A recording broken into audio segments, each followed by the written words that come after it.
পার্সটা তো রাস্তায় পড়ে যাবে বাইক চালানোর সময়, পার্সটা ঠিকঠাক করে নাও।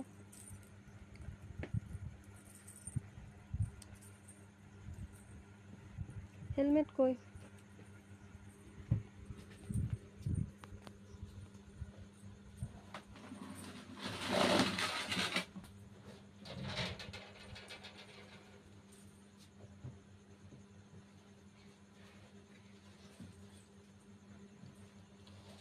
গুড ইভিনিং বন্ধুরা, কেমন আছো তোমরা সবাই? আশা করছি সবাই ভালো আছো, আর আমিও মোটামুটি ভালো আছি। তো এই যে দেখো আমার দুষ্টু সোনা রেডি হচ্ছে, এখন রাত্রে অফিসে বেরোবে, সন্ধে হয়ে গেছে আর কি।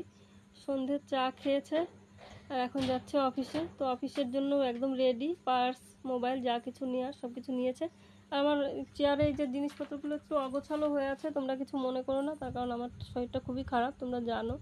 আর আজকে সারাদিন বৃষ্টি হচ্ছিলো, ওই জন্য কিন্তু আমি এই শাড়িগুলো মানে মেলার জায়গা নেই সেই জন্য ধুইনি। তো আগের দিন যেটা আমি পরেছিলাম বিয়েবাড়িতে ওইটা কিন্তু ধুয়ে দিয়েছি, আর এইটা মাম্পি পরেছিল ওইটা ধোয়া হয়নি। আরও টুকটাক কিছু জামা কাপড় রয়েছে ওইখানে, তো সেগুলো কালকে ধোবো। আর এদিকে আমার দুষ্টু সোনা কিন্তু একদম অফিসের জন্য রেডি, ফুল রেডি। দেখো হেলমেট পরে নিয়েছে, বাইকের চাবি নিয়েছো বাবা? তো দেখো এই যে দুষ্টু সোনা কিন্তু একদম রেডি, হেলমেট পরে নিয়েছে আর বাইকের চাবি নিয়ে বেরিয়ে যাচ্ছে। বাবা ব্যাগ নাওনি কিন্তু, অফিসের ব্যাগ।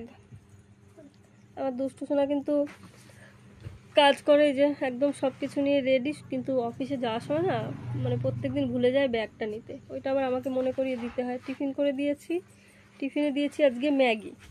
চলো টাটা বাবা। তো দুষ্টু সোনা তো বেরিয়ে গেল অফিসে, আর আমি এখন কি করবো বলো তো? দুষ্টু সোনা ফিরে এসে আবার খাবে না, রাত্রে রান্নাবান্নাটা করতে হবে। তো যাই হোক, দুষ্টু সোনা কোনো অফিসে যায়নি, দুষ্টু সোনা গেছে দুষ্টু সোনা দাদার ঘরে পড়তে, তো অফিসের সাজি আর কি।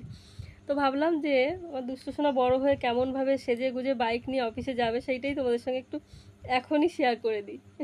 সেইটাই একটু চেষ্টা করলাম। তো বলো তোমরা, দেখে কিন্তু কমেন্ট করে জানিও যে আমার দুষ্টু সোনাকে কেমন লাগছে, ঠিক আছে? তো যাই হোক চলো, বক বক করে তো টাইম লস করলে চলবে না, রান্নাটাও করে ফেলতে। ডিম রয়েছে, তো ডিম দিয়ে কিছু একটা করবো ভাবছি, কিন্তু রান্নাটা আজকে তোমাদের সঙ্গে শেয়ার করছি না।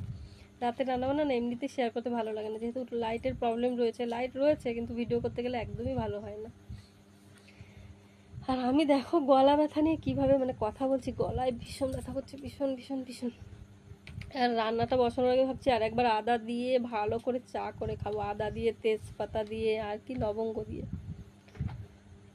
আর তোমরা যদি কেউ জানো যে কি করলে গলা ব্যথাটা একটু কমবে, একটু কমেন্ট করে জানিও, ঠিক আছে? তো চলো রান্নাটা করি, নাহলে দুষ্টু সোনা এসে আবার রেগে যাবে। ঠিক আছে, এখন তো সন্ধে, 9টার মধ্যে দুষ্টু সোনা চলে আসবে অফিস থেকে। আর আমার মাম্পি যে পড়ছে,